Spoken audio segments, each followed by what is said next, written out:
warkii hore war soo dhaaf xaaladda Itoobiya ma sahlana. Abiy Ahmed xil wareejin ayay ka gaartay talo furmaha dagaalka miyuu ku dhiman rabaa mise dalka oo dhan ayuu ka baxsan rabaa. Aragtidaada qaybta hoose noogu reeb barnaamijyadeena. Sidoo kale si gaar waxaan u falanqeyn doonaa war daqiiqado ka hor soo gaaray oo ku sheegaya in Abiy Ahmed xilka uu iska wareejiyay ku meel gaar ah. haddaba saaxiibayaal barnaamijyadeena like saaro share gareey aanu ku bilaawno. Abiy Ahmed ayaa shaqada xafiiska ra'iisul wasaaraha si ku meel gaar ah ugu wareejiyay ku xigeenkiisa ahna wasiirka arrimaha dibadda Itoobiya Democ Mokonnen. waxaana la soo warinayaa in Abiy Ahmed furunta dagaalka uu si toos ah u aaday isla markaana uu hagi doono ciidamada dagaalka ku jira. Abiy Ahmed waxa uu leeyahay waxaanu si toos ah u hagi doonaa oo aan u hogaamin doonaa ciidanka furmaha ku jira. Wasiirka warfaafinta dowladda Itoobiya Lekesa Tulu ayaa faahfaahin dheer ka bixiyay xil wareejinta Abiy Ahmed. waxaa hadda dalka si hogaamin doona Democ Mokonnen oo go'aan walba iska leh. Abiy Ahmed waxba kama aha Itoobiya maanta. xilkii ayuu iska wareejiyay waxaana uu u socdaa furmaha dagaalka oo hadda uu ku sugan yahay. Tolow ninkan dadku waxay leeyihiin miyuu furmaha dagaalka ku dhiman doonaa mise wuxuu ugu talagalay in dalka oo dhan uu ka baxsado xilkana si ku meel gaar loo hayo. haddaba arrintaas ayaan si gaar u eegi doonaa. dagaal socday muddo hal sano oo u dhaxeeyay ciidamada federaalka iyo ciidamada waqooyiga gobolka Tigray ayaa u muuqda mid weji cusub yeelanaya. Ra'iisul wasaaraha Itoobiya Abiy Ahmed ayaa goor dambe oo Isniintii aynu soo dhaafnay ku dhawaaqay inuu safka hore u bixi doono si uu u hogaamiyo askartiisa isagoo ku dhawaaqay waxaan hadda ku jirnaa heerkii ugu dambeeyay ee badbaadinta Itoobiya. Talaadadii Faransiisku waxa uu kula taliyay muwaadiniintiisa inay ka baxaan Itoobiya taahitaan la'aan isla markaana si degdeg ah. si la mid ah Jarmalka ayaa sidoo kale ugu baaqay muwaadiniintiisa in dalka ay uga baxaan duulimaadyadii ugu horreeyay ee ganacsi ee la heli karo iyadoo la raaciyay talooyin la mid ah oo ay siiyeen Mareykanka iyo boqortooyada Ingiriiska. Toddobaadyadii la soo dhaafay ayay isoo tarayeen iyaga oo sabab uga dhigaya xaaladda amni ee sii xumaanaysa. dhanka kale qaramada midoobay ayaa sheegtay in aysan si ku meel gaar ah u rari doonto Itoobiya qoysaska shaqaalaha caalamiga ah iyadoo intaa ku dartay in shaqaalaheeda ay sii joogi doonaan dalka. waxaan sii wadi doonaa in aanu la socono xaaladda sida ay u horumarsan tahay annaga oo maskaxda ku hayna badbaadada shaqaalaheena iyo baahida loo qabo in aanu sii wadno istaagidda iyo bixinta iyo in aanu sii wadno howlgallada iyo taageerada dhammaan dadka u baahan gargaarkeena ayuu yidhi afhayeenka Itoobiya. afhayeenka qaramada midoobay ayaa talaadadii sidaas sheegay. Tallaabadan ayaa timid iyadoo ciidamada Tigray ay toddobaadadii la soo dhaafay sheegeen inay ku sii siqayaan caasimadda Addis Ababa. inta badan waqooyiga Itoobiya waxaa ka maqan isgaarsiinta waxaana la xadiday gelitaanka saxafiyiinta taas oo ka dhigaysa sheegashada goobaha dagaalku ay ku adag tahay in la xaqiijiyo. laakiin saraakiisha Addis Ababa ayaa ku adkaystay talaadadii aynu soo dhaafnay in ciidamada ammaanka oo ay ku jiraan kooxaha dhalinyarada ay ka shaqeeyaan xaqiijinta nabadda iyo xasiloonida caasimadda waxayna u sheegeen bulshada diblomaasiyiinta in aysan ka walwalin. dowladda ayaa ku dhawaaqday 6 bilood oo xaalad degdeg ah waxayna horey sidoo kale ku eedeysay kooxaha ka soo horjeeda in ay burburiyeen oo ay buunbuuniyeen guulo aysan gaarin. Kena Yegeta madaxa nabadda iyo ammaanka ee Addis Ababa ayaa yidhi dacayada iyo hadalka argagixisada ay faafinayaan warbaahinta reer galbeedku waxay si buuxda uga hor imaanaysaa xaaladda nabadda ee magaalada ka jirto.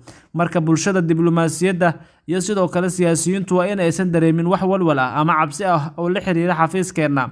Samuel Ketajo oo ah saxafi madax bannaan oo ku sugan Addis Ababa ayaa u sheegay Al Jazeera in caasimaddu tahay magaalo xasilooni habeenkii ah iyada oo ay socoto xaalad degdeg ah. waxaa jira dad badan oo ka cararaya Addis Ababa oo ay ku jiraan muwaadiniin Faransiis iyo Turki ah ayuu yidhi isagoo Xuseyn ku dhawaaqista Abiy Ahmed in uu ku wajahan yahay jiidda hore ee dagaalka ay dad badan ka gax ku noqotay. labada dhinacba waxay diyaar u yihiin inay dagaalamaan ilaa dhamaadka inay adeegsadaan awood militari si ay u xaliyaan khilaafkooda ayuu raaciyay. eedeemo badan oo soo noqda ayaa u dhaxeeya labada dhinac. Kenya, Koonfur Afrika iyo sidoo kale dalal kale waxay ku baaqayaan xabad joojin. waqooyiga Itoobiya ayaa waxa ugu horeeyay colaadda tan November 2020 markii Abiy Ahmed uu ciidamo u diray gobolka Tigray si ay u afgambiyaan jabhadda xoreynta shacabka ee Tigray ee TPLF kadib la xurguf u dhaxaysay xisbigaasi oo siyaasadda qaranka gacanta ku haysay muddo 30 sano ah. ku guuleystaha abaalmarinta nabadda ee Nobel Peace Prize 2019 ayaa ballan qaaday guul degdeg ah laakiin dabayaaqadii June TPLF ayaa dib isku aruursatay oo dib ula wareegtay inta badan Tigray oo ay ku jirta caasimadda gobolka ee Maqal. wixii markaasi ka dambeeyay ciidamada Tigray ayaa gudaha u galay gobolada ay diriska yihiin gaar ahaan labada gobol ee Canfarta iyo Amxaarada waxayna toddobaadkan sheegteen gacan ku haynta Shawo Robert oo 220 kiiloomitir oo u dhiganta 135 meel waqooyi bari kaga beegan magaalada Addis Ababa. Dowladda ayaana ka jawaabin codsiyo ku saabsan xaaladda Shawarrabad iyo wareysiyo lala yeeshay oo ay ka jawaabi waayeen. Ergeyga gaarka ee Midowga Afrika u qaabilsan Geeska Afrika Olusegun Obasanjo ayaa hogaaminayay dadaalo xamaasad leh oo lagu doonayay in xabad joojin lagu sameeyo, balse ilaa hadda wax horumar ah oo la taaban karo lagama hayo.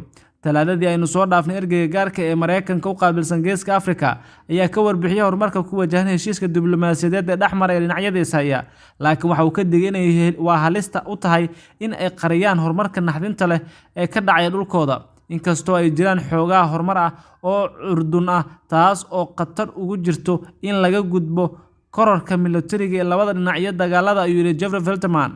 Feltman oo wax laga weydiiyay dagaalka ka socda dhulka ayaa waxa uu yiri waxa ay nooga muuqataa in ciidamada Itoobiya iyo xulafadooda ay awoodeen in ay wax yar ama ka yarba dagaaladu ay ku joojiyaan duulaanka ciidamada Tigray ay ku qaadaan magaalada istiraatiijiga ee Mille ee gobolka Canfarta oo ay ku taala jidka weyn oo isku xidha Djibouti iyo Itoobiya oo ah bad weyn ama jid weyn oo baaxad leh. Halka ayuu waxa uu raaciyay in xaaladdu ay ka sii dari karto maalin walba maalinta ka dambaysa, laakiin Abiy uu ku guuleystay abaalmarinta Nobel Peace Prize 2019 waxa uu dalku ay jaarka yihiin Eritrea uu qudhiisu shaki geliyay rajada laga qabo in xal nabadeed la gaaro. Laga bilaabo biri waxaan u abaabuli doonaa dagaalka si aan u hogaamiyo ciidamada difaaca, ayuu yiri Isniintii, kuwa doonaya inay ka mid noqdaan carruurta Itoobiya ee ay taariikhdu xusi doonto. Maanta ha kacaan oo dalkooda ha u kacaan, aan ku kulanno xagga hore ee jiidda dagaalka, ayuu yiri Abiy Ahmed. Aad buu u dhiirinayaa ciidamada ayuu guwaabinayaa.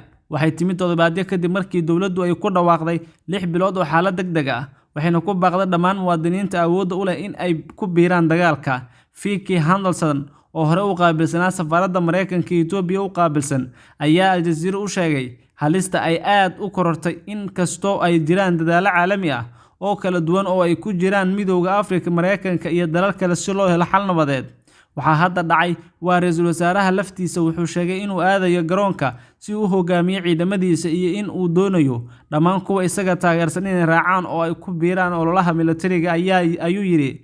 Taasi waxa ay leedahay suurtagalnimada in nabad laga wada hadlo ay sii yaraanayso ama aynu hadda jirin, taas oo macnaheedu yahay in Addis Ababa ay ku jirto khatar weyn. Sidoo kale waxay la macno tahay inay dhici karto in si aad ah oo dhib badan tahay, ayuu yiri. Waxaan u arkaa xaalad quus ah oo sii kordhaysa. Ra'iisul wasaaraha laftiisu waxa uu muuqdaa mid quus ah. Sidoo kale qaramada midoobay ayaa Talaadadii bilowday olole ballaaran oo lagu gaarsiinayo raashin mucaawinaha labada magaalo ee ku yaala waqooyiga Itoobiya, inkastoo la balliqaystay baqaaradii. Hay'adda qaramada midoobay u qaabilsan cunnada adduunka ayaa u sheegtay warbaahinta in howlgalka gaarka cuntada ee ugu weyn uu adeegi doono in ka badan 45,000 oo qof oo halkaasi ku nool oo lagu guda jiro labada toddobaad ee soo socda in la gaarsiiyo, gaar ahaan deegaano ka tirsan Amxaarada oo labada magaalo ugu dambeysay ay qabsadeen TPLF ee Kombolja iyo Dese, kuwaas oo ku yaala isgoosyada istiraatiijiga ee jidka weyn Addis Ababa. Annagu waan caawin doonaa intaan awoodno Itoobiya, laakiin haddii faraha ay ka baxdo annagana faraha ayaan kala bixi doonaa, ay leeyihiin. Guud ahaan saaxiibayaal, halka ayaanu kusoo gabagabeynayaa barnaamij wareedkan tan iyo qaybtiisa kale intaan ka gaari doono. Nabadgelyo.